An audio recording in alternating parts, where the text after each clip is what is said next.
Olá, bom dia a todos. Meu nome é Ari, sou voluntário do Grupo Espírita Fraternidade. Estamos reunidos nessa palestra dominical em torno do Evangelho de Jesus, os ensinamentos que ele nos trouxe. Nós vamos agradecer a oportunidade nesse momento, que nós possamos absorver esses ensinamentos e que nós possamos, se possível, levar adiante o que vamos discutir. Hoje nós vamos falar de uma parábola, não é muito comum, chama Parábola da Dracma Perdida. É uma parábola que tem uma ligação muito forte com outras parábolas de Jesus. Por exemplo, a da ovelha perdida, que o pastor perde a ovelha. Ela tem praticamente o mesmo sentido. Jesus insistia em alguns fatos cotidianos para poder que as pessoas entendessem o que ele havia trazido. E a parábola da dracma perdida, ela diz, está lá em Lucas, capítulo 15, versículos de 8 a 10. Qual é a mulher que, tendo 10 dracmas, e perdendo uma, não acende a candeia, não varre a casa e não a procura diligentemente até achá-la? Quando a tiver achado, reúne as suas amigas e vizinhas, dizendo: regozijai-vos comigo, porque achei a dracma que havia perdido. E ele fala: assim digo-vos, há júbilo na presença dos anjos de Deus por um pecador que se arrepende. Uma dracma seria um dia de salário. Então vocês imaginam você perder um dia do seu salário, Você trabalhou 8 horas, pegou trem, sofreu para burro, etc. e tal, e chega em casa e perde esse dia de salário. Quem não vai ficar? Quem não vai procurar? Nessa parábola, Deus apresentado por Jesus é um Deus bondoso, justo e misericordioso, para com todas as suas criaturas, ao contrário do anterior, que era mau e vingativo, e cheio de defeitos humanos. Não que ele fosse assim. As pessoas imputavam qualidades e defeitos a Deus como se fosse um ser como eles, os humanos. Ainda hoje as pessoas fazem isso, imputam a Deus defeitos que os homens têm. E Jesus, para gravar nas mentes das pessoas, ele ofertava essas comparações com o dia a dia. Na parábola, ele compara a alegria de Deus quando um pecador se arrepende, com a alegria de quem encontra uma dracma. Imagina a sua alegria se você achar no bolso de uma roupa qualquer uma nota de 100 que você nem sabia que estava lá. Nesse caso ainda, ele fala que a mulher acende uma candeia e varre a casa. Ou seja, ela ilumina, ela tem uma iluminação, ela arranja uma iluminação para poder fazer essa procura. E que fala que Deus oferece esses recursos. Isso está análise de Caibar nas parábolas. Ele fala que Deus oferece esses recursos às pessoas, os espíritos amigos, para a gente reencontrar essa dracma perdida. A parábola também ela exalta a bondade de Deus, e o amor que ele tem por nós. E também desperta os princípios de sabedoria na gente, A gente ter sabedoria para procurar nos aproximar dele. E que mesmo em caminhos menos felizes ou infelizes, a gente é filho de Deus. A gente pode contar com a sua bondade e do seu auxílio, e do auxílio dos amigos espirituais. Que fica claro também que a lei divina é justa, misericordiosa e igual para todos. Ela não fixa uma duração das penas. A gente sabe que o homem sofre a consequência das suas faltas, de toda infração, à lei divina, e terá efeitos que podem ser mais ou menos dolorosos, depende da gravidade da falta, e a duração dessas penas, dessa dor, vai ser subordinada ao arrependimento das pessoas, e ao retorno ao caminho do bem. É preciso uma modificação da gente, e é imprescindível que a gente tenha vontade e decisão de caminhar essa trilha. O arrependimento sincero, ele auxilia, mas o erro, ele tem que ser corrigido, de uma forma ou de outra.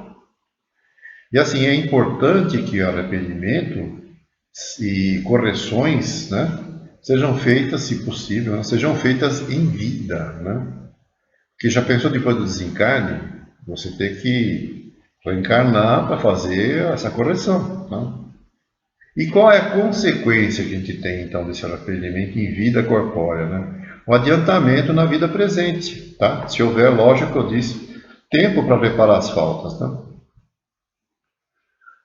Qual que é a importância do arrependimento, né? Ele tem muita importância na vida mental das pessoas, né? E social das pessoas, né? As pessoas às vezes cometem erros e elas se afastam, né? Ou afastam as pessoas por conta desses erros. O arrependimento ele tem que ser acompanhado de uma reflexão, para não ficar só no estágio de dor e remorso. Eu fiz. Não, tem que ter uma reflexão sobre essa dor que você está sentindo, né? E o que você tem que fazer, o que a gente tem que fazer para que isso não aconteça novamente, né? Tem que haver uma mudança, a gente tem que gerar uma mudança dentro da gente, né? Para poder seguir adiante. E para a gente superar esse arrependimento, que a primeira coisa que a gente tem que fazer? Primeiro é se perdoar, né? Respeitar os limites que a gente tem, não viver a vida dos outros, né? Pensar bem antes de tomar atitudes, né? E partilhar sentimentos. Muitas vezes as pessoas não partilham sentimentos, não conseguem expressar a dor que ela sente por uma falta cometida. O remorso, ele pode ser um mecanismo, né, de autopunição, tá? A culpa é a consciência de um erro cometido, através de uma coisa que a gente fez, né, provocou prejuízo material ou moral a alguém, né? Ou a si mesmo também, né? Muitas vezes a gente causa ao outro e a nós mesmos. A consciência desse erro, né, ele vai nos trazer o sofrimento, que pode ser vivenciado de duas formas, né? De forma saudável ou de forma patológica, né? A forma saudável é quando tem um arrependimento sincero, que embora exista uma dor por trás disso, ele impulsiona a gente à reparação. A dor é uma mola, muitas vezes, da nossa evolução, né? Arrependimento, então, é uma mudança de mentalidade. A gente reconhece que tinha uma mentalidade diferente, a gente reconhece que fez alguma coisa errada e muda essa mentalidade, tá? Kardec ele fala lá no Céu e Inferno que o arrependimento não é o primeiro passo, tá, para a regeneração. Mas ele não basta só arrependimento. É preciso expiar e reparar, tá? Então, arrependimento, expiação e reparação são condições para apagar os traços de uma falta e suas consequências, com certeza. Bom, em contrapartida, a culpa patológica, tá? Existe apenas o remorso em um circuito fechado, tá? Em que a pessoa acredita, erroneamente, é lógico, que ao sentir a dor repetida, ela está pagando pelo mal, tá? Cometido e resgatando seus débitos, né?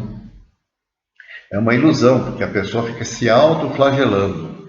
Ela não se liberta e nem evolui, né? Ela é um processo de congelamento evolutivo, né? É uma trava que ela tem que leva a desenvolver, inclusive, patologia de mente e corpo, né? Que são percebidas depois de um certo tempo.